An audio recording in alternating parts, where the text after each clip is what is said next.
उत्तराखंड के सीएम पुष्कर सिंह धामी की सबसे पहले बात करते हैं। उन्होंने कहा है कि बीजेपी इस बार भी चुनाव में जीतने वाली है। उनसे बातचीत की है हमारे संवाददाता ने। इस साथ उत्तराखंड के सीएम पुष्कर सिंह धामी जी मौजूद हैं। सर, न्यूज़ 18 इंडिया पर आपका बहुत बहुत स्वागत है। बहुत धन्यवाद जी।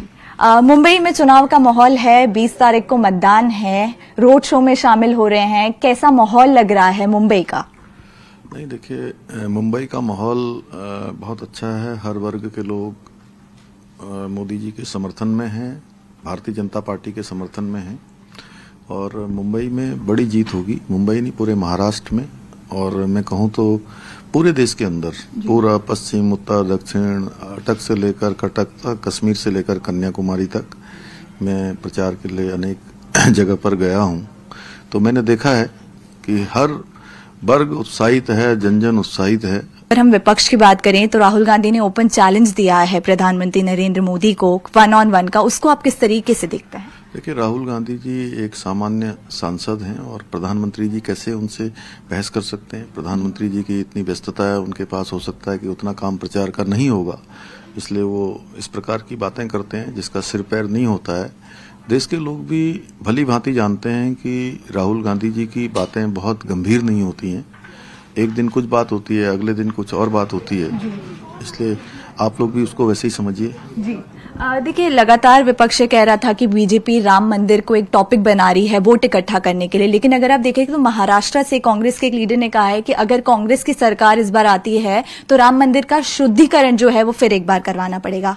देखिए, शुद्धिकरण तो इनको अपने मन, वचन और आत्मा का और विचारों का करना होगा, क्योंकि इनके विचार भी अशुद्ध हैं, आत्मा भी और नीयत भी सारी अशुद्ध है। इसीलिए ये लोग नहीं चाहते थे कि राम मंदिर बने और आज राम मंदिर बन गया। तो जो ये चाहते नहीं थे वो काम हो गया और देश की जनता, राम भक्त, राष्ट्र भक्त पूरी तरह से आज उनके अंदर एक खुशी की लहर है। पीएम चेहरा भी नहीं है, लगातार ये कहा जा रहा है, तो इस पर आप क्या कहेंगे? देखिए, इन्होंने गठबंधन तो बना लिया, चूंकि इनको पहले से पता था कि मोदी जी के सामने, एनडीए के सामने, भाजपा के सामने इनका अस्तित्व नहीं है, नहीं खड़े हो सकते, तो मिलके इन्होंने गठबंधन बनाया।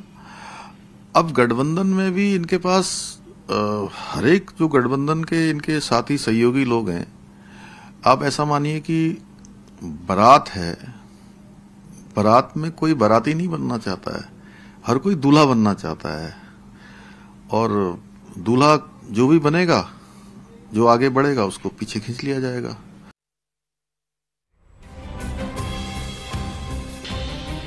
मुस्लिम आरक्षण को लेकर पीएम का बहुत बड़ा बयान सामने आया है। न्यूज़ 18 के इंटरव्यू में बोले हैं पीएम मोदी, धर्म के नाम पर आरक्षण नहीं, पीएम मोदी ने कहा है, और सत्ता की भूख ने इन्हें नीचे गिरा दिया। ये भी पीएम मोदी ने कहा, ये देश को दोबारा धर्म के नाम पर बांटना चाहते हैं।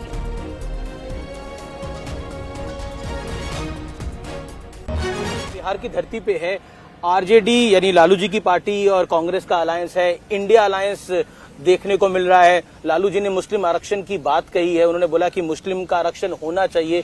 क्या देखते हैं आप? उन्होंने आरक्षण होना चाहिए नहीं कहा, नहीं, उन्होंने ये कहा है पूरा का पूरा जी, मतलब SC, ST, OBC उनको जो आरक्षण है वो अब मुसलमानों को देना चाहिए। और संविधान सभा ने गंभीर चर्चा करके तय किया था कि इस देश में धर्म के आधार पर आरक्षण नहीं होना चाहिए। बाबा साहब अम्बेडकर के भी विचार बहुत स्पष्ट रहे हैं कि धर्म के आधार पर आरक्षण नहीं होना चाहिए। पंडित नेहरू भी इसी विचार के थे, लेकिन उसके बावजूद भी राजनीति और सत्ता की भूख ने इनको इतना नीचे गिरा दिया है कि वो देश को फिर से एक बार धर्म के आधार पर बांटने के रास्ते खोज रहे हैं, बांटने के तरीके खोज रहे हैं जी, और उसमें धर्म के आधार पर आरक्षण है।